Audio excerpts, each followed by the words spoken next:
Hello everyone. आज की class में हम करेंगे chapter 10 of the companies act 2013 जिसे बोलते हैं ऑडिट एंड ऑडिटर्स। इसमें सेक्शंस पढ़ेंगे 139 से लेकर सेक्शन नंबर 148 तक। ये चैप्टर बहुत ही इंटरेस्टिंग है, बहुत ही इंपॉर्टेंट है, कंसेप्ट वाइज भी और इवन वेटेज वाइज भी। अब क्या क्या पढ़ना है हमने इस चैप्टर में वो तो जैसे जैसे हम सेक्शंस पढ़ जाएंगे पता चलेगा। आज की क्लास में आप लोगों के साथ शुरू करूंगा सेक्शन नंबर 139 जिसमें हम अपॉइंटमेंट की बात पढ़ेंगे कि ऑडिटर की अपॉइंटमेंट कैसे होगी, किस किस तरीके के ऑडिटर अपॉइंट होंगे। सो अब किस किस तरीके के, जब मैं ऑडिटर बोल रहा हूँ तो पहले एक बात को क्लैरिफाई कर देता हूँ। यहाँ में 139 में आपको जो पढ़ाऊंगा वो होगा स्टैट्यूटरी ऑडिटर, और दो लॉ के लिए वर्ड ओनली यूज करेगा ऑडिट, ऑडिटर और ऑडिट वर्ड यूज होगा। इसका मतलब कंपनी का ऑडिट हो रहा है, वो कंपनी का ऑडिटर है, उसे आप कंपनी ऑडिटर भी बोल सकते हो, स्टैट्यूटरी ऑडिटर भी बोल सकते हो, कह सकते हो वो ऑडिट करेगा फाइनेंशियल स्टेटमेंट्स का एंड सो ऑन। इसका मतलब 139 में हम नहीं बात पढ़ेंगे इंटरनल ऑडिट की, या फिर हम कॉस्ट ऑडिट की बात भी नहीं पढ़ेंगे इसमें। सो स्टैट्यूटरी ऑडिट को पढ़ेंगे। अब 139 में ऑडिटर के अपॉइंटमेंट के कई सारे हमारे पास सबसेक्शंस होंगे, जैसे कि हम बात पढ़ेंगे फर्स्ट ऑडिटर कैसे अपॉइंट होगा, अगर ऑडिटर के ऑफिस में कैजुअल वैकेंसी हुई तो कैजुअल वैकेंसी कैसे फिल की जाएगी, अगर गवर्नमेंट कंपनी है तो गवर्नमेंट कंपनी के इसमें ऑडिटर कैसे अपॉइंट होगा, एजीएम में ऑडिटर के अपॉइंटमेंट किस तरीके से हुआ करेगी, रोटेशन ऑफ ऑडिटर्स का क्या कंसेप्ट होगा। सो ऐसे कई सारे हमें प्रोविजंस पढ़ने होंगे। सो 139 जो हम स्टार्ट करेंगे आज की क्लास में, ये काफी लंबा सेक्शन है, इसमें कई सारे सबसेक्शंस हमें पढ़ने को मिलेंगे, बहुत बहुत इंपॉर्टेंट कंसेप्ट्स पढ़ने को मिलेंगे। एक बार डिस्कस करते हैं हमने क्या क्या पढ़ना है इन सेक्शन नंबर 139। अभी जो मैं आपको बता रहा हूँ ये चीजें तो बहुत बहुत ब्रीफली बता रहा हूँ जिससे आपको ओवरव्यू मिल जाए कि हमने इस सेक्शन में पढ़ना क्या है। बाद में हम सारी बातों को डिटेल में पढ़ेंगे तो भी कोई भी नोटिंग करने की जरूरत नहीं रहेगी। हम पढ़ेंगे फर्स्ट ऑडिटर की बात, मैंने शॉर्ट में लिखा है एफ मींस फर्स्ट ऑडिटर। एक हम बात पढ़ेंगे कैजुअल वैकेंसी होती है तो कैजुअल वैकेंसी को कैसे फिल किया जाएगा। एक बात हम पढ़ेंगे कि एजीएम में ऑडिटर की अपॉइंटमेंट होगी, इस बात के प्रोविजंस होंगे। और हम कह सकते हैं ये बातें जो हम पढ़ेंगे फॉर गवर्नमेंट कंपनीज कि अगर आप गवर्नमेंट कंपनी हो तो आप गवर्नमेंट कंपनी के केस में कैसे होगा अपॉइंटमेंट ऑफ फर्स्ट ऑडिटर, किस तरीके से होगी फिलिंग ऑफ कैजुअल वैकेंसी, किस तरीके से अपॉइंटमेंट होगी। हमें वैसे एजीएम की बात लाऊंगा ही नहीं, सो यहाँ पर अपॉइंटमेंट करेगा सीएजी, तो अपॉइंटमेंट कैसे होगी। अगर कंपनी गवर्नमेंट कंपनी नहीं है उसे मैं शॉर्ट में बोल देता हूँ non government company. Although law ये वर्ड्स नहीं यूज करेगा non government company, law makers word use करेंगे a company other than a government company, तो उसे बोलते हैं non government company. Non government company के केस में भी हम यही बातें पढ़ेंगे कि फर्स्ट ऑडिटर कैसे अपॉइंट होगा, कैजुअल वैकेंसी होगी तो कैसे फिल की जाएगी, एजीएम में कैसे अपॉइंटमेंट होगी in case of a non government company. चलिए सो ये हमने प्रोविजंस पढ़ने। अब शुरू में एक बात को जान लेते हैं, अगर हमें कहा जाता है गवर्नमेंट कंपनी का मतलब क्या है तो इसके लिए पढ़ा जाता है सेक्शन 2 का clause number 45। So clause 45 of section 2 आप ऐसे बोल लीजिए, या सेक्शन 2 ब्रैकेट में 45 है तो ये पढ़ा जाएगा क्लॉज 45। गवर्नमेंट कंपनीज तो इसमें डिफाइंड है, वो कवर होती है। साथ में ऐसे शब्द भी लिखे मिलेंगे कि आप एक कंपनी हो जो गवर्नमेंट कंपनी तो नहीं हो पर कैसी कंपनी हो, विच इज ओन्ड डायरेक्टली और इनडायरेक्टली और कंट्रोल्ड। मैंने डायरेक्टली इनडायरेक्टली को नहीं लिखा है, तो हम पढ़ेंगे सेक्शन से तो मेरे वर्ड्स लिखे मिल जाएंगे ओन्ड और कंट्रोल्ड बाय गवर्नमेंट। लेकिन कहीं पर भी इस बात को डिफाइन नहीं किया गया कि कैसे पता चलेगा अ कंपनी इज ओन्ड और कंट्रोल्ड बाय गवर्नमेंट। तो इस बात को सबसे पहले मैं डिस्कस कर लेता हूं, जिससे कि आगे जब जब हमारे पास ये वर्ड्स आए ओन्ड और कंट्रोल्ड डायरेक्टली और इनडायरेक्टली बाय गवर्नमेंट, तो मैं मतलब पहले से बताऊं। सपोजिंग पहले हम देखते हैं कि गवर्नमेंट कंपनी की जो डेफिनेशन दी गई है सेक्शन 2 क्लॉज 45 में, इसके तहत गवर्नमेंट कंपनी हम किसे कहते हैं। दो तरीकों से कोई कंपनी बोली जाती है गवर्नमेंट कंपनी। या तो एक तरीका ऐसी कंपनी जिसकी 51% की पेड अप कैपिटल होल्ड करती हो कोई भी गवर्नमेंट। कोई भी गवर्नमेंट का मतलब या तो सेंट्रल गवर्नमेंट अकेले होल्ड करती हो, या कोई एक स्टेट गवर्नमेंट अकेले होल्ड करती हो, या दो से ज्यादा स्टेट गवर्नमेंट्स मिलकर होल्ड करती हो, या फिर कुछ होल्डिंग हो सेंट्रल गवर्नमेंट की, कुछ होल्डिंग हो किसी एक स्टेट गवर्नमेंट की, ये भी मुमकिन है कुछ होल्डिंग हो सेंट्रल गवर्नमेंट की और कुछ होल्डिंग हो दो स्टेट गवर्नमेंट्स की, तो हम कहते हैं कि ये कंपनी बन जाती है एज गवर्नमेंट कंपनी। तो क्राइटेरिया नंबर 1 क्या हुआ, आप देखते हो 51% की paid up capital central government ने अकेले होल्ड की हो, या अकेले एक स्टेट गवर्नमेंट ने होल्ड की हो, या दो से ज्यादा स्टेट गवर्नमेंट्स ने मिलकर की हो, या फिर सेंट्रल गवर्नमेंट प्लस किसी एक स्टेट गवर्नमेंट ने मिलकर होल्ड की हो, या सेंट्रल गवर्नमेंट प्लस दो से ज्यादा स्टेट गवर्नमेंट ने मिलकर होल्ड की हो। दूसरी हम बोलते हैं अगर आप हो subsidiary of a government company, तो भी आपको बोला जाएगा कि आप एक गवर्नमेंट कंपनी हो। तो सिंपली जैसे हम एक लाइन बोलते हैं कि अगर आप पब्लिक कंपनी की सब्सिडरी हो, चाहे प्राइवेट कंपनी जो नहीं थे तो आप पब्लिक कंपनी कहलाते हो, तो ये वर्ड्स होते हैं a private company which is a subsidiary of a public company is a public company. Same logic यहां पर है, a company which is a subsidiary of a government company is a government company. तो government company की subsidiary हो तो पक्का government company हो। अब एक सिचुएशन को लेते हैं, मान लेते हैं आपको बताता है कि कोई एक कंपनी है ए लिमिटेड, और हमें बताना है कि क्या ये ए लिमिटेड एक गवर्नमेंट कंपनी है या नहीं है। आपको बताया जाता है कंपनी है G1 लिमिटेड जो कि एक गवर्नमेंट कंपनी है। अब मैंने G1 लिमिटेड लिखा है, G1 नाम क्यों लिया है क्योंकि एक गवर्नमेंट कंपनी है। हमें बताया गया इस कंपनी G1 लिमिटेड ने क्या किया है, G1 लिमिटेड ने इस कंपनी ए लिमिटेड में शेयर्स लिए हुए हैं 25% के।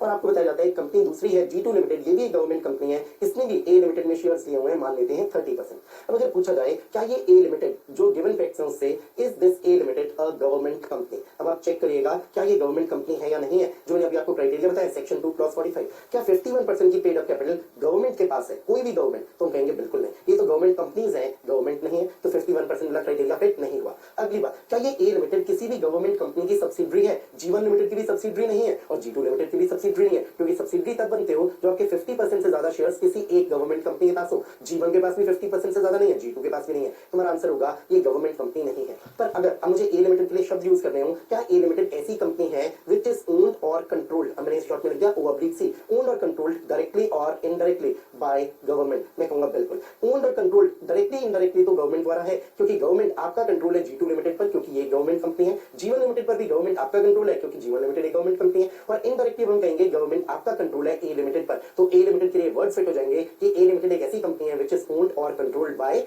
गवर्नमेंट, वेदर डायरेक्टली और इनडायरेक्टली। अब मैंने आपको ये वर्ड तो पहले ही बता दिए। हमने आज की क्लास में पढ़ना क्या है, ये हम सारे के सारे कंसेप्ट इसे क्लास में नहीं पढ़ेंगे, हम टुकड़ों में पढ़ेंगे। सो किसी क्लास में आपको कंसेप्ट पढ़ाऊंगा ये फर्स्ट ऑडिटर का, किसे पढ़ाऊंगा फिलिंग ऑफ कैजुअल वैकेंसी का, किसे पढ़ाऊंगा कि मेंबर्स कैसे अपॉइंटमेंट करते हैं वगैरह वगैरह।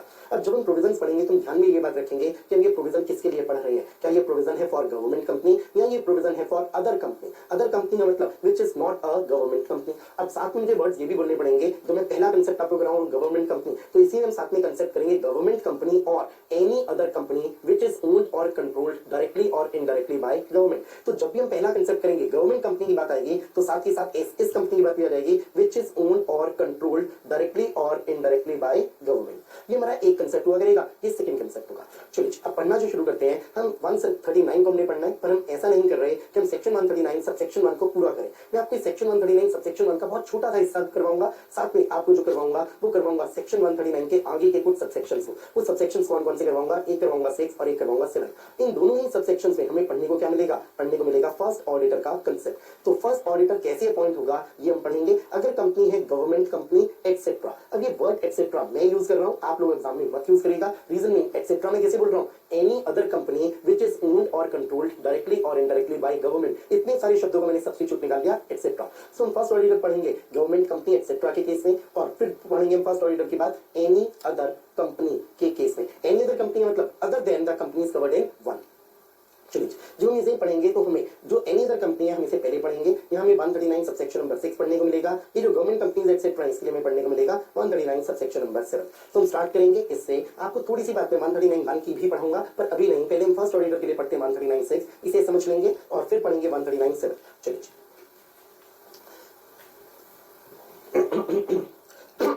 Sorry 139 subsection number 6 appointment of first auditors. Notwithstanding anything contained in subsection 1, तो subsection 1 से कोई रिलेशन बनना है, पर अभी हम इस लाइन को इस्तेमाल नहीं करेंगे और हमारा कंसेप्ट पूरा बन जाएगा। The first auditor of a company other than a government company shall be appointed by the board of directors within 30 days from the date of registration of the company.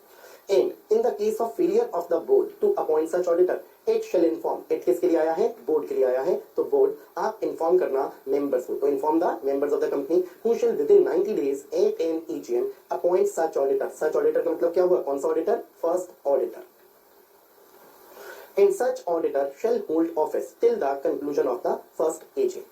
जो हमने बात पढ़ी अभी सबसेक्शन नंबर 6 में, किसके लिए पढ़ी है, एक खास ऑडिटर के लिए जो फर्स्ट ऑडिटर होगा। कैसी कंपनी के लिए, जो कंपनी गवर्नमेंट कंपनी नहीं है, तो अदर देन गवर्नमेंट कंपनी। एक चीज और देखते हैं, सबसेक्शन नंबर 7 है, ये किसके लिए है, ये कहता है अगर आप गवर्नमेंट कंपनी हो तो आपके लिए सबसेक्शन नंबर 7 है। या ये जो वर्ड्स अभी मैंने आपको पढ़ाए थे, एनी अदर कंपनी ओन्ड और कंट्रोल्ड डायरेक्टली और इनडायरेक्टली बाय गवर्नमेंट। अब मैं जब कहता हूँ गवर्नमेंट, तो इसके लिए सिंपल सी बात दिखेगा, गवर्नमेंट का मतलब कोई भी कॉम्बिनेशन गवर्नमेंट का, अकेले सेंट्रल गवर्नमेंट, अकेले एक स्टेट गवर्नमेंट, या दो से ज्यादा स्टेट गवर्नमेंट्स मिल जाए, या सेंट्रल गवर्नमेंट प्लस एक स्टेट गवर्नमेंट, या सेंट्रल गवर्नमेंट प्लस 2 और मोर स्टेट गवर्नमेंट्स। तो इसे तो आप सिंपल तरीके से याद रख सकते हो, बाय गवर्नमेंट। और गवर्नमेंट के जो पॉसिबल कॉम्बिनेशंस होते हैं सारे कॉम्बिनेशंस बना लीजिए। जैसे मैंने आपको ये कॉम्बिनेशंस एक बार बना के दिए ही थे कि गवर्नमेंट के कॉम्बिनेशंस हम कैसे बना लेते हैं, इस तरीके से अकेले सीजी या अकेले एक स्टेट गवर्नमेंट, 2 या 2 से ज्यादा स्टेट गवर्नमेंट्स, सीजी प्लस एक स्टेट गवर्नमेंट या सीजी प्लस 2 या 2 से ज्यादा स्टेट गवर्नमेंट्स। चलिए नाउ अब देखते हैं हमारे पास सबसेक्शन नंबर 7 कैसी कंपनीज के फर्स्ट ऑडिटर की बात कर रहा है। ऐसी कंपनी जो या तो गवर्नमेंट कंपनी है या फिर एनी अदर कंपनी है ओन्ड और कंट्रोल्ड बाय गवर्नमेंट। अब इन्हें मैं अगर मिलाकर कहूं, इन सारे शब्दों को मैं किस नाम से बोला करूंगा, क्योंकि मैं कई बार इन वर्ड्स को बोलूंगा, मैं कहूंगा ये है गवर्नमेंट कंपनी एक्सेट्रा।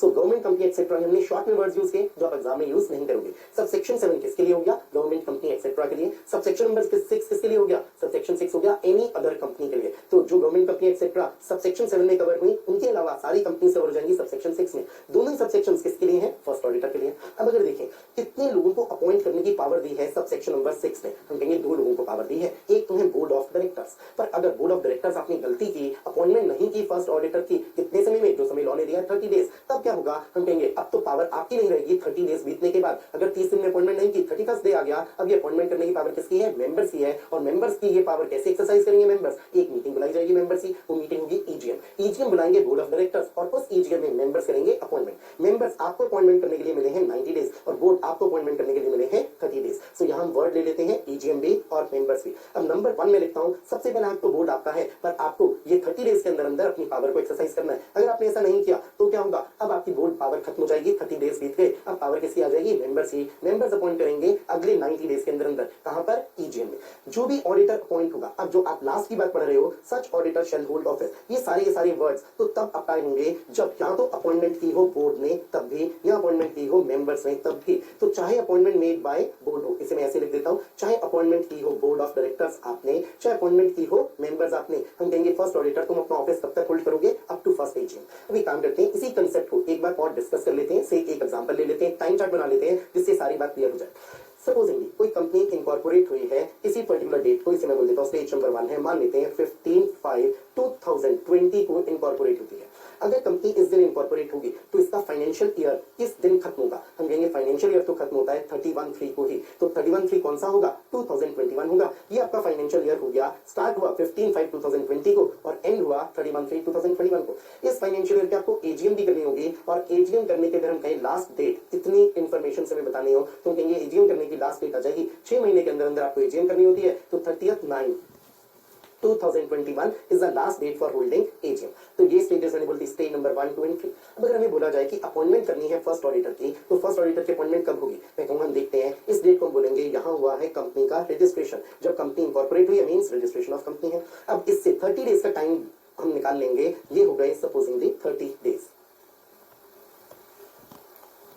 और इन 30 डेज के टाइम में आप अपॉइंटमेंट करोगे। अपॉइंटमेंट कौन करेगा? अपॉइंटमेंट करेगा बोर्ड। अगर बोर्ड आपने यहाँ पे अपॉइंटमेंट कर दी, बहुत अच्छी बात है, पर अगर आपने इन 30 डेज के अंदर अंदर अपॉइंटमेंट नहीं की, अब बात होगी कि मेंबर्स अपॉइंट करेंगे, मेंबर्स की एक ईजीएम बुलाई जाएगी और ईजीएम में मेंबर्स करेंगे एक रेजोल्यूशन पास। ऑडिटर की अपॉइंटमेंट आमतौर पर देखेगा ओआर से होगी। कोई एक एक्सेप्शन केस में मिलेगा जिसमें कहेंगे ऑडिटर के लिए में एसआर चाहिए होगा। अदरवाइज जब भी मेंबर्स अपॉइंटमेंट करेंगे तो जीएम में अपॉइंटमेंट होगी तो कौन सा रेजोल्यूशन चाहिए होगा? ओआर। सो हम कहेंगे अब मेंबर्स अपॉइंट करेंगे और मेंबर्स के लिए लॉ मेकर से कितना समय लिखा है? 90 डेज। अभी मैं 90 डेज को यहाँ इस चार्ट में नहीं लिख रहा, आप देखिएगा मैं इस 90 डेज की बात को अलग से लिख रहा हूँ। मैं कहूँगा 90 डेज में अपॉइंटमेंट होगी, कौन करेंगे? मेंबर्स करेंगे। कहां पर करेंगे? अपनी एक मीटिंग में करेंगे, ईजीएम में करेंगे। अगर सवाल आए एजीएम में क्यों नहीं करेंगे, मैं क्यों एजीएम की बात को नहीं ले रहा, तो एक सिंपल लॉजिक लीजिएगा। जो आपकी ये फर्स्ट एजीएम होनी है, मैं इस एजीएम के आगे नाम लिख देता हूं फर्स्ट एजीएम है। ये जो आपकी फर्स्ट एजीएम होनी है, ये फर्स्ट एजीएम का भी तो फर्स्ट एजीएम तक के जो फर्स्ट फाइनेंशियल ईयर के फाइनेंशियल स्टेटमेंट बनी होंगी, इनका भी तो ऑडिट होना चाहिए। तो हम फर्स्ट एजीएम तक क्या वेट कर सकते हैं कि ऑडिटर के अपॉइंटमेंट फर्स्ट एजीएम में करें? इम्पॉसिबल। तो हम कहेंगे फर्स्ट एजीएम से पहले ऑडिटर अपॉइंट होना चाहिए। तो कहां पर होगा? ईजीएम में होगा। एक लॉजिकल सी बात है। अब बात याद है ये 90 डेज की गिनती हम कहां से करें, इस बात पे थोड़ा गौर करिएगा। पहले 90 डेज क्यों इस टाइम चार्ट में नहीं लिखे? अगर आप देखें इस टाइम चार्ट में इस वजह से नहीं लिखे, लॉ मेकर्स ने लॉ इतना क्लियर नहीं बनाया। उन्होंने कहा अगर बोर्ड आपने 30 डेज में कर दिया है अपॉइंटमेंट ऑफ ऑडिटर, बहुत अच्छी बात, लेकिन अगर बोर्ड आपने नहीं किया तो मेंबर्स करेंगे 90 डेज में अपॉइंटमेंट। और मेंबर्स को इन्फॉर्म कौन करेगा? हम कहेंगे बोर्ड ऑफ डायरेक्टर्स। ये आपकी ड्यूटी होगी, आप बोर्ड ऑफ डायरेक्टर्स इन्फॉर्म कर देना मेंबर्स को और अपॉइंटमेंट की जाएगी बाय द मेंबर्स। इस 90 डेज के आगे ये नहीं लिखा गया 90 डेज फ्रॉम करके अगर कुछ लिखा होता इस डेट से आप 90 डेज देखो तो हमारे लिए बहुत इजी हो जाता। अब लॉ ने तो ये एम्बिग्विटी छोड़ दी है, लॉ पढ़ के हमें पता नहीं चलता, वो आप वर्ड्स को चाहे दोबारा से देखिएगा। हमें बताया गया इन्फॉर्म करेंगे बोर्ड ऑफ डायरेक्टर्स मेंबर्स को इस बारे में कि कंपनी का रजिस्ट्रेशन हुआ था, 30 दिन बीत गए हैं पर हम बोर्ड ऑफ डायरेक्टर्स ने अपॉइंटमेंट नहीं की है। अब ये जो मेंबर्स हैं वो 90 डेज में अपॉइंटमेंट करेंगे। अब विद इन 90 डेज के आगे लिखा है फ्रॉम, तो कहीं पर भी नहीं लिखा, ये क्वेश्चन मार्क है। इसका मतलब लॉ में एक एम्बिग्विटी है। अब जहां तक मैं अपना इंटरप्रिटेशन दूं, क्योंकि आप लोग चाहोगे कि आपको एक इंटरप्रिटेशन मिले, मैं तो आपको बोलूंगा 90 डेज की गिनती कहां से होनी चाहिए? जिस दिन ये 30 डेज बीत गए तो ये मेरा एक इंटरप्रिटेशन, मेरी एक ओपिनियन आ गई। विद इन 90 डेज अगले आपको करनी होगी अपॉइंटमेंट। इसे मैं बोलूंगा ये अपॉइंटमेंट कौन करेंगे? ये अपॉइंटमेंट करेंगे मेंबर्स। सो अपॉइंटमेंट बाय मेंबर्स कौन सी मीटिंग में करेंगे? इन ईजीएम।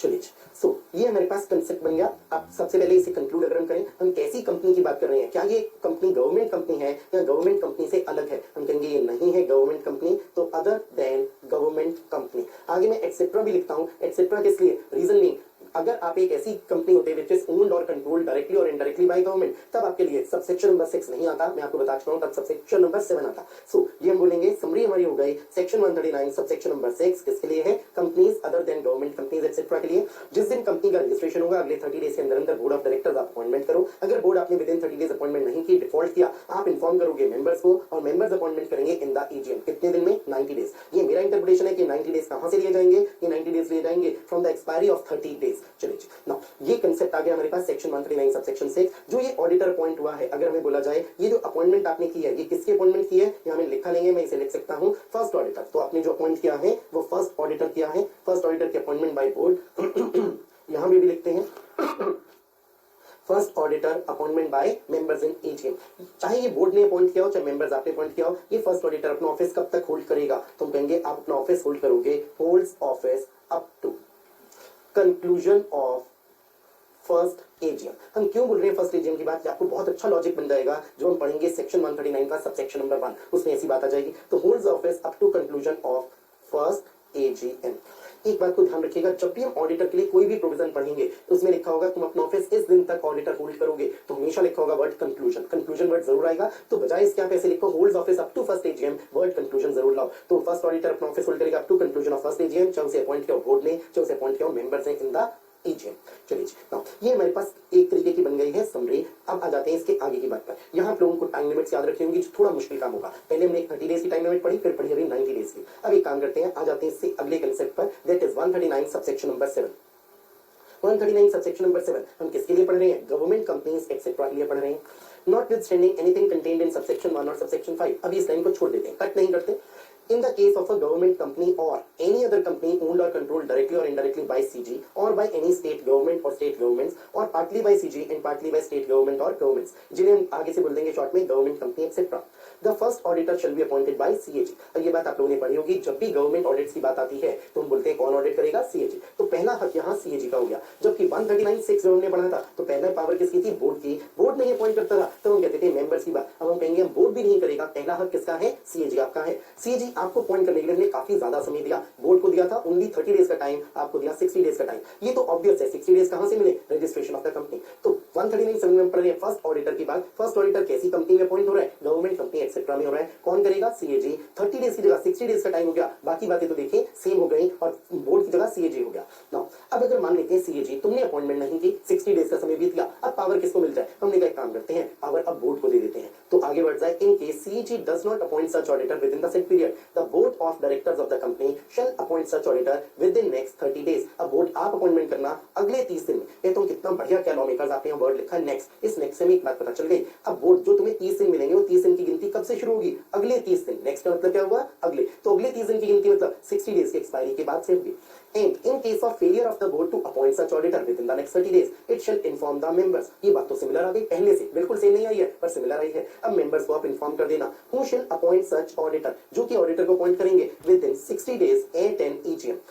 आगे who shall hold office till the conclusion of the first AGM। अब इसका मतलब who किसके लिए आया, इस फर्स्ट ऑडिटर के लिए आया। अब कंपैरिजन करते हैं, जो हमने पढ़ा 139(6) तो इसमें केवल 2 लोग थे जिन्हें अपॉइंट करने की पावर मिली थी। ऑब्वियस सी बात है, अगर आप सोचो यहाँ CAG की बात आ ही नहीं सकती। क्यों नहीं, क्योंकि ये गवर्नमेंट कंपनी एक्सेट्रा नहीं है। इसीलिए हम कहेंगे आप 3 लोगों का नाम याद रखो जब भी फर्स्ट ऑडिटर की बात आती है, एक CAG और एक बोर्ड और एक मेंबर्स। अभी मैं टाइम लिमिट्स आपको नहीं बोल रहा। अब सोचो क्या कभी भी first auditor of a company which is not a government company etcetera, क्या उसमें CAG की बात आएगी, आएगी नहीं, से कट कर दिया तो बचे 2 लोग, बोर्ड और मेंबर्स। सेम बात यहाँ पे लिख लेते हैं 139(7) में, CAG, बोर्ड और मेंबर्स। ये कंपनी कैसी कंपनी है, ये कंपनी है गवर्नमेंट कंपनी एक्सेट्रा। जो गवर्नमेंट कंपनी एक्सेट्रा है तो कहेंगे यहाँ तो भाई CAG की बात आएगी, तो यहाँ 3 लोग हो जाएंगे 1, 2 and 3। जबकि 139(6) में CAG कट गया था तो ओनली 2 लोग रह गए थे, बोर्ड और मेंबर्स।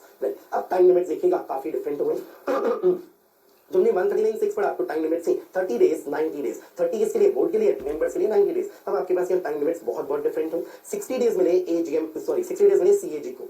60 डेज में अगर आप अपॉइंटमेंट नहीं करते, बोर्ड आपके लिए सेम बात रही है, सेम पहले की तरह 30 डेज। इसके बाद मेंबर्स आपके लिए टाइम हो गया 60 डेज, जबकि पहले होता था 90 डेज। इसका मतलब काफी ज्यादा फर्क आ गया। अब अगर हम नंबरिंग यहाँ पर करें, पहली पावर CAG की, दूसरी पावर बोर्ड की और उसके बाद तीसरी पावर आ गई मेंबर्स की। मेंबर्स कहाँ करेंगे अपॉइंटमेंट, AGM में करेंगे। चलिए अब अगर हम कहते हैं जो हमने पहले नोटिंग की थी, मैं इसी केस में अगर कुछ चेंजेस करके कहूं कि मुझे इसे 139(6) से कन्वर्ट करना है इनटू 139(7), तो हम कन्वर्ट कैसे कर सकते हैं।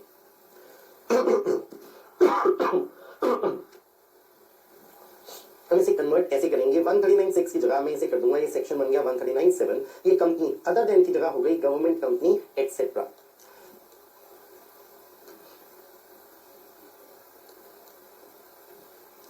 जो रजिस्ट्रेशन ऑफ कंपनी हुआ है, रजिस्ट्रेशन ऑफ कंपनी से हम थोड़ा सा करते हैं यहां पर चेंज।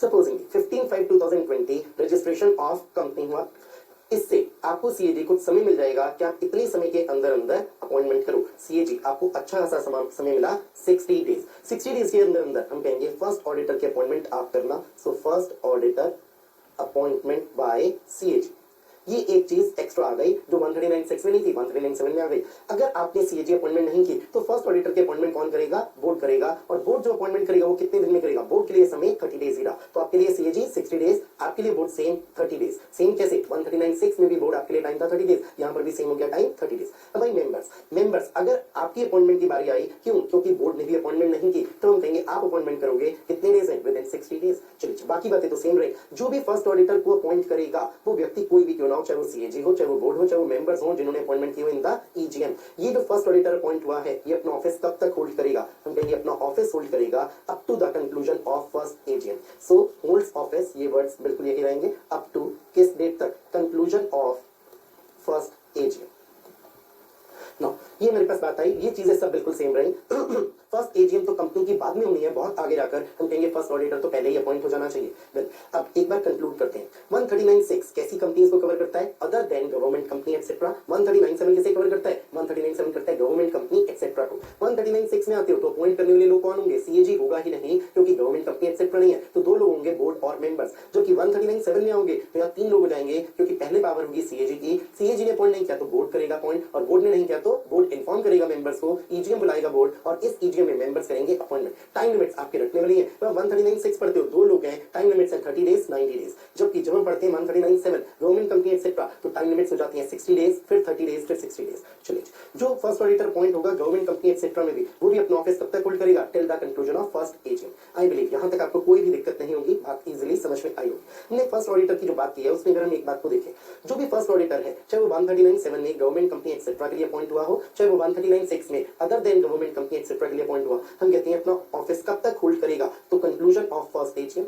139(6) में भी हमने सेम बात बोली थी, कंक्लूजन ऑफ फर्स्ट एजीएम। क्यों कहा जा रहा है कंक्लूजन ऑफ फर्स्ट एजीएम? उसकी वजह है, लॉ मेकर्स चाहते हैं फर्स्ट एजीएम में मेंबर्स अपॉइंट करें ऑडिटर की अपॉइंटमेंट, और वो ऑडिटर जो फर्स्ट एजीएम में अपॉइंट हुआ है वो काफी लंबे समय तक अपना ऑफिस होल्ड करे। फर्स्ट एजीएम से खाली सेकंड एजीएम तक नहीं, बल्कि 6th एजीएम तक। आप मोटा मोटे तौर पे कह सकते हो 5 साल के लिए अपॉइंट होगा। ऑल्दो 139 सबसेक्शन 1 में हम ये बात पढ़ेंगे, उसमें कहीं 5 साल वर्ड नहीं लिखा मिलेगा, लेकिन मतलब 5 साल निकल के आ जाएगा। कैसे? हमें लिखा मिलेगा कि अपॉइंटमेंट होगी फर्स्ट एजीएम में, और जो ऑडिटर फर्स्ट एजीएम में अपॉइंट हुआ है वो अपना ऑफिस होल्ड करेगा कब तक? 6th एजीएम तक। सो अगर आप कहना चाहो, कह तो सकते हो कि ऑडिटर 5 साल के लिए अपना ऑफिस होल्ड करता है, लेकिन सेक्शन में आपको ये वर्ड्स लिखे हुए नहीं मिलेंगे। जो 139(1) पढ़ेंगे हमें उसमें लिखा मिलेगा क्या आप अपॉइंट होगे इस एजीएम में, जो फर्स्ट एजीएम में, और लिखा मिलेगा 6th एजीएम तक आप अपना ऑफिस होल्ड करोगे। So holds office up to conclusion of 6th AGM. मैंने आपको बात बताई थी कि कंक्लूजन की बात आएगी जब भी हम बोलेंगे कि ये ऑडिटर अपना ऑफिस होल्ड करेगा। तो ऑडिटर आप जब आप अपॉइंट होगे फर्स्ट एजीएम में, तो कब तक के लिए होगे? 6th एजीएम के कंक्लूजन तक होगी।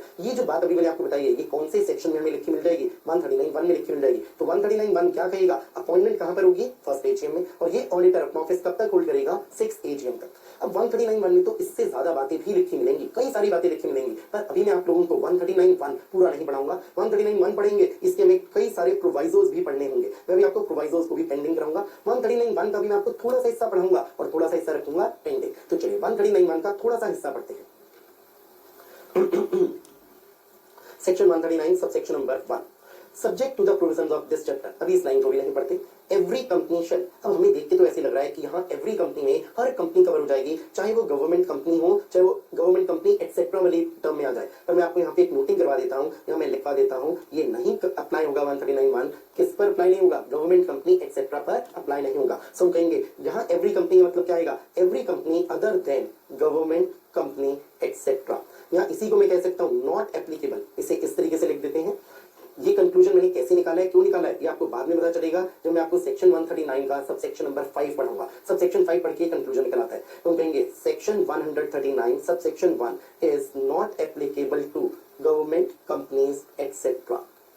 Although यहाँ लिखा है every company shall at the first AGM appoint an individual or a firm as an auditor who shall hold office from the conclusion of that meeting का मतलब फर्स्ट AGM के conclusion से आप अपना ऑफिस होल्ड करोगे। कब तक अपना ऑफिस होल्ड करोगे? Till the conclusion of it 6 AGM। बस यहीं तक के वर्ड्स को अभी डिस्कस करते हैं। मैंने आप लोगों को इसी बात को इस तरीके से एक टाइम चार्ट में रख के दिया। मैंने कहा सिंपली देखते हैं जो अपॉइंटमेंट होगी इस सेक्शन 139 सब सेक्शन 1 के मुताबिक ये कहां होगी? फर्स्ट AGM में होगी। जब फर्स्ट AGM में अपॉइंटमेंट हो गई तो ये अपना ऑफिस कब तक होल्ड करेगा? 6 AGM तक अपना ऑफिस होल्ड करेगा। हमें यही बात पढ़ने को मिली, दोबारा पढ़ लेते हैं। आप कंपनी फर्स्ट AGM में अपॉइंट करोगे ऑडिटर को। ऑडिटर कौन हो सकता है? इंडिविजुअल भी, फर्म भी। फर्म का मतलब बाद में पढ़ लेंगे, इसमें LLP भी कवर्ड मिल जाएगा। तो कोई भी इंडिविजुअल, कोई भी पार्टनरशिप फर्म, कोई भी limited liability partnership firm appoint हो सकती है एज ऑडिटर। वो अपना ऑफिस कब तक होल्ड करेंगे? कंक्लूजन ऑफ दैट मीटिंग से। तो फ्रॉम तो मतलब इसका ऑफिस कब से शुरू होगा? कब शुरू होगा? फर्स्ट AGM के कंक्लूजन से। और कब तक चलेगा? Conclusion of 6 AGM। चलिए नाउ अब देखें, इस बात को तुमने पढ़ लिया 139(1) में। हमें इसी चीज को करता हूं फिर से कॉपी और इसमें थोड़ी सी चेंजेस करूंगा और कहूंगा 139(1) का ये थोड़ा सा अगला हिस्सा बन जाएगा।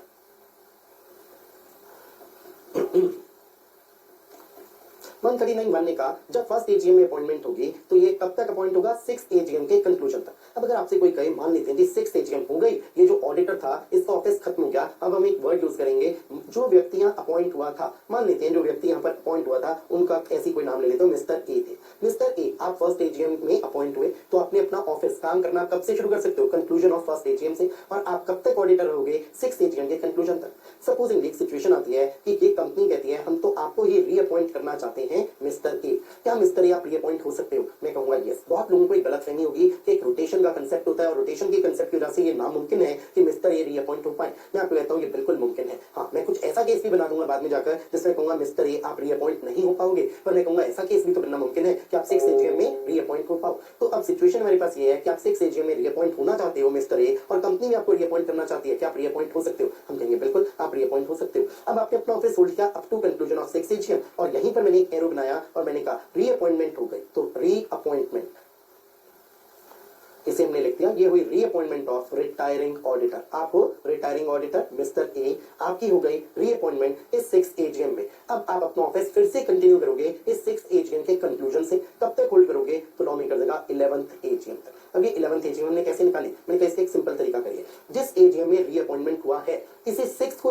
है तो ये 6 AGM, पर इसे ऐसे मान लो अपने दिमाग में जैसे फर्स्ट AGM है। अगर ये फर्स्ट AGM होती तो सोचो अब आप कौन सी AGM तक अपना ऑफिस होल्ड करोगे? मैं कहूंगा हमेशा फर्स्ट से 6 की बात चलती है। अगर ये फर्स्ट AGM होती तो आपको 6 AGM तक अपना ऑफिस होल्ड करना होता है। तो ये फर्स्ट नहीं है तो 6 है, तो इसमें 5 ऐड कर दो। तो 6 AGM से 5 को ऐड कर दिया 11th AGM। हम कहेंगे अब जो रीअपॉइंट हुआ था ऑडिटर, तो रिटायरिंग ऑडिटर कौन था? ये हुआ था यही मिस्टर ए। तो मिस्टर ए आपको अपॉइंट किया गया फर्स्ट AGM में एज ऑडिटर। आपने 6 AGM के कंक्लूजन तक अपना ऑफिस होल्ड किया। 6 AGM में आप रीअपॉइंट हुए। जब आप 6 AGM में रीअपॉइंट हुए तो अपना ऑफिस कब तक होल्ड करोगे? मैं कहूंगा 11th AGM तक होल्ड करोगे। यहाँ पर वर्ड्स आ जाएंगे बिल्कुल यही वर्ड्स जो हमने यहाँ पे लिखे हुए हैं। तो वर्ड्स ये वाले वर्ड्स आ जाएंगे। अब आप अपना ऑफिस होल्ड करोगे up to the conclusion of 6 AGM। अब 6 AGM को यहां मैं कट करके कर देता हूं up to the conclusion of 11th AGM। 11th AGM of the company. या आप इसे बोलने का तरीका कर सकते हो holds office up to conclusion of 6th AGM if. इसे आप 6 AGM कब बोल सकते हो? अगर इस वाली 6 AGM को आपने फर्स्ट AGM माना होता, पर उससे बेटर है हम यही बात देखें कि ये 11th AGM तक अपना ऑफिस होल्ड करेंगे। सो हम कहेंगे आप अपना ऑफिस कब तक होल्ड करोगे? 11th AGM तक। अब क्या ये भी मुमकिन है आप इसके आगे फिर से रीअपॉइंट होते रहो और ये सिलसिला आगे चलता रहे? मैं कहूंगा बिल्कुल मुमकिन है। मुमकिन है भी, और एक ऐसा केस भी आएगा जब ये मुमकिन नहीं होगा। अब वो क्यों ऐसा होता है कि कभी मुमकिन है और कभी मुमकिन नहीं है, वो जब आपको मैं पढ़ाऊंगा एक सेक्शन 139 सब सेक्शन नंबर 2 तो पता चलेगा। पर हम ऐसा नहीं करेंगे कि जंप करते रहे, हम आपको 139(2) पढ़ाने लग जाऊं, अदरवाइज कंसेप्ट बनेगा नहीं, कंफ्यूजन हो जाएगा। सो क्या ये सिलसिला आगे चल सकता है? मैं कहूंगा बिल्कुल ऐसा मुमकिन है कि यही एक ऑडिटर मिस्टर ए इस कंपनी का ऑडिट करते रहे and so on 11th AGM तक, फिर 16th AGM, फिर 21st AGM and so on. चलिए 139 सब सेक्शन नंबर 1 के मैंने आपको ये शब्द पढ़ाए थे। अब जो वर्ड्स अभी नहीं पढ़ाए थे उनमें से कुछ शब्द पढ़ाऊंगा, कुछ अभी नहीं पढ़ाऊंगा। अभी तक हमने क्या पढ़ा उसे देखें। आप कोई भी कंपनी हो फर्स्ट AGM में आप अपॉइंट करोगे ऑडिटर को, और ये फर्स्ट AGM में अपॉइंट हुआ हुआ ऑडिटर 6 AGM के कंक्लूजन तक अपना ऑफिस होल्ड करेगा। उसके बाद आप फिर से अपॉइंट करोगे कंपनी, इस ऑडिटर को ये होल्ड करेगा till the conclusion of every 6th meeting. अब वर्ड्स को देखिएगा, एवरी 6, हर 6 मीटिंग। तो इसका मतलब आपको जब भी अपॉइंटमेंट करनी है एजीएम में, तो एजीएम में अपॉइंट करते वक्त कैसे अपॉइंटमेंट होगी, उस एजीएम के कंक्लूजन से 6 एजीएम के कंक्लूजन तक। अगर कोई कहे सर यहाँ तो मीटिंग लिखा है, तो मीटिंग क्या आ सकता है, इसका एजीएम कभी भी नहीं आ सकता, हमेशा इस मीटिंग का मतलब क्या होगा, एजीएम। इसकी वजह क्या है, इसकी वजह है आप लोगों ने ऐसा एक कंसेप्ट पढ़ा हुआ होगा, ऑर्डिनरी बिजनेस। उस ऑर्डिनरी बिजनेस में हमें ये बात पढ़ने को मिल जाती है, जो ऑडिटर होता है, ऑडिटर का रिटायरमेंट कहां पर होता है, ओनली एजीएम में होता है। ऐसा हो ही नहीं सकता कि ऑडिटर का रिटायरमेंट ईजीएम में हो। तो और ऑर्डिनरी बिजनेस कहां पर होता है, एट एजीएम होता है, एट एजीएम ओनली। तो इससे कंक्लूजन निकला, यहां वर्ड जो लॉ मेकर्स ने यूज किया मीटिंग, यहां मीटिंग का मतलब क्या आएगा, एजीएम आएगा। अब आगे देखते हैं, the manner and procedure of selection of auditors. अब हम किस तरीके से ऑडिटर को सिलेक्ट करेंगे, उसका मैनर क्या होगा, ये चीज हम कहेंगे मेंबर सिलेक्ट करेंगे, वो होगा जो कि प्रिस्क्राइब्ड है। प्रिस्क्राइब का मतलब रूल्स में, तो भी हमने इस बात पे ज्यादा गौर नहीं करना। आगे जाकर हम एक रूल 3 पढ़ेंगे, जिसमें पढ़ने को बहुत कुछ मिलेगा, पर अभी हमने उसे नहीं पढ़ना, हम बस लिख देते हैं रूल 3 में ये बात हमें पढ़ने को मिल जाएगी, जो हम बाद में पढ़ेंगे। तो हमने इसका आइडिया ले लिया, क्या तरीका होगा अपॉइंटमेंट करने का, ऑडिटर को सिलेक्ट करने का, वो हम पढ़ेंगे रूल 3 में। चलिए, मैंने आपको 139 कुछ पढ़ा दिया, अभी मैं कहूंगा इसका काफी एनालिसिस तब होगा जो हम अदर कंसेप्ट्स को पढ़ेंगे। पर इसके आप देखोगे आपको प्रोवाइजोस मिलेंगे, फर्स्ट प्रोवाइजो है, सेकंड प्रोवाइजो है, थर्ड प्रोवाइजो है, हमने अभी ये नहीं पढ़ना। अभी मैं चाहता हूं जिस तरीके से मैं आपको पढ़ा रहा हूं उसी तरीके से पढ़ेगा, बीच में और किसी सबसेक्शन या कंसेप्ट को मत पढ़िए जब तक उसे मैं नहीं पढ़ाता। हमने अब इस क्लास में बस इतना ही पढ़ना है। मैंने आप लोगों को क्या चीज पढ़ाई है, 139(6) पढ़ाया है, 139(7) पढ़ाया है और 139(1) पढ़ाया है। इसके प्रोवाइजोस को नहीं पढ़ाया, ये हमने दोनों कंप्लीट कर लिया है। जैसे हमने फर्स्ट ऑडिटर के कंसेप्ट को किया है, 139(6) में किया है, फर्स्ट ऑडिटर अगर कंपनी है गवर्नमेंट कंपनी एक्सेट्रा के अलावा, 139(7) में किया है अगर है ये गवर्नमेंट कंपनी एक्सेट्रा, और 139(1) पढ़ा है, इसमें मैंने आपको एक नोटिंग कराई थी, ये गवर्नमेंट कंपनी एक्सेट्रा पर एप्लीकेबल नहीं होता है, सबसेक्शन 1। और अगर आप गवर्नमेंट कंपनी एक्सेट्रा नहीं हो तो आपके ऊपर एप्लीकेबल है। इसमें हमें कंसेप्ट मिला, फर्स्ट एजीएम में अपॉइंट होते हो, 6 एजीएम तक अपना ऑफिस होल्ड करते हो, 6 एजीएम के कंक्लूजन तक अपना ऑफिस होल्ड करते हो, फिर 6 एजीएम में फिर से रीअपॉइंट हो सकते हो, या हो सकता है आपकी जगह कोई और व्यक्ति अपॉइंट हो, वो अपना ऑफिस कब तक होल्ड करेगा, 11th एजीएम तक। इसी चीज को मैं यहाँ पर हल्का सा डिस्कस कर लूं। मान लेते हैं सिचुएशन ऐसी लेते हैं, इस एग्जांपल को मैं नहीं हटाता, ये एग्जांपल यहां पर ऐसे ही रहने देता हूं। मिस्टर ए आपको अपॉइंट किया गया था इन द फर्स्ट एजीएम, आपने अपना ऑफिस होल्ड करना था कब तक, अप टू 6 एजीएम। आपने अपना ऑफिस होल्ड किया 6 एजीएम। मान लेते हैं 6 एजीएम में एक बात आई, हम मिस्टर ए को अपॉइंट ना करें, किसी मिस्टर बी को करना चाहते हैं अपॉइंट। मैं कहूंगा बिल्कुल मुमकिन है, बस इसके लिए हमें देखना होगा लॉ में क्या प्रोसीजर है, वो हम पढ़ लेंगे क्या क्या प्रोविजंस है। तो ये भी मुमकिन है मिस्टर ए की जगह कोई और व्यक्ति अपॉइंट हो मिस्टर बी, पर मिस्टर बी के लिए ये वर्ड ठीक नहीं आएगा, रीअपॉइंटमेंट। रीअपॉइंट थोड़ी हो रही है मिस्टर बी, हम कहेंगे मिस्टर बी के लिए वर्ड आएगा अपॉइंटमेंट। सो अपॉइंटमेंट होगी किसी और व्यक्ति की, और जो मिस्टर बी अपॉइंट हो रहे हैं वो रिटायरिंग ऑडिटर थोड़े हैं, ये वर्ड्स गलत हो जाएंगे, तो मैं रिटायरिंग ऑडिटर वर्ड को भी हटाऊंगा यहां से। मैं कहूंगा अपॉइंटमेंट होगी किसी व्यक्ति की, appointment of a person other than retiring auditor.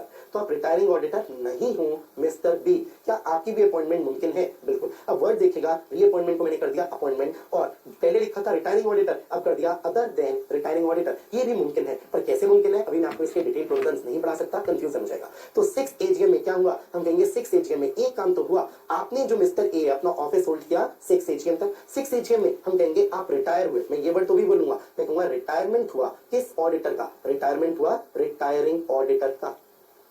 तो रिटायरमेंट हुआ रिटायरिंग ऑडिटर का, लेकिन जो रिटायरिंग ऑडिटर है वो रीअपॉइंट नहीं हुआ, उसकी जगह कोई और व्यक्ति सपोज मिस्टर बी अपॉइंट हुआ, ये मुमकिन है 6 एजीएम में होना। जब 6 एजीएम में ऐसा हुआ तो हम कहेंगे अब ये मिस्टर बी अपना ऑफिस कब तक होल्ड करेंगे, हम कहेंगे मिस्टर बी आप अपना ऑफिस होल्ड करोगे अप टू 11th एजीएम, क्योंकि आपके लिए भी वही 5 साल की बात आती है। 6 एजीएम में अपॉइंट होगे तो आप अपना ऑफिस होल्ड करोगे अप टू 11th एजीएम। तो ये किसके लिए लाइन आएगी, हम कहेंगे मिस्टर बी के लिए आएगी कि मिस्टर बी आप अपना ऑफिस होल्ड करोगे up to conclusion of 11th AGM. अब 11th एजीएम में क्या क्या मुमकिन है, हम कहेंगे ये मुमकिन है आप रिटायर तो हो गए होगे mister be in the 11th AGM, हो सकता है आप 11th एजीएम में मिस्टर बी रीअपॉइंट हो जाओ, या ये भी मुमकिन है आपको रीअपॉइंट नहीं किया, किसी और व्यक्ति को मिस्टर सी को आपकी जगह अपॉइंट किया। तो ये सिलसिला हो सकता है सेम चलता रहे कि ऑडिटर रीअपॉइंट हो, ये भी मुमकिन है ऑडिटर रीअपॉइंट ना हो, उसकी जगह कोई और अपॉइंट हो। सो हमने 139 सबसेक्शन 1 का काफी हिस्सा कर लिया, 139(6) और 139(7) तो पूरा कर लिया। चलिए आज की इस क्लास के लिए तो इतना ही, इन सेक्शंस को अच्छे से रिवाइज करिएगा। Thank you very much everybody.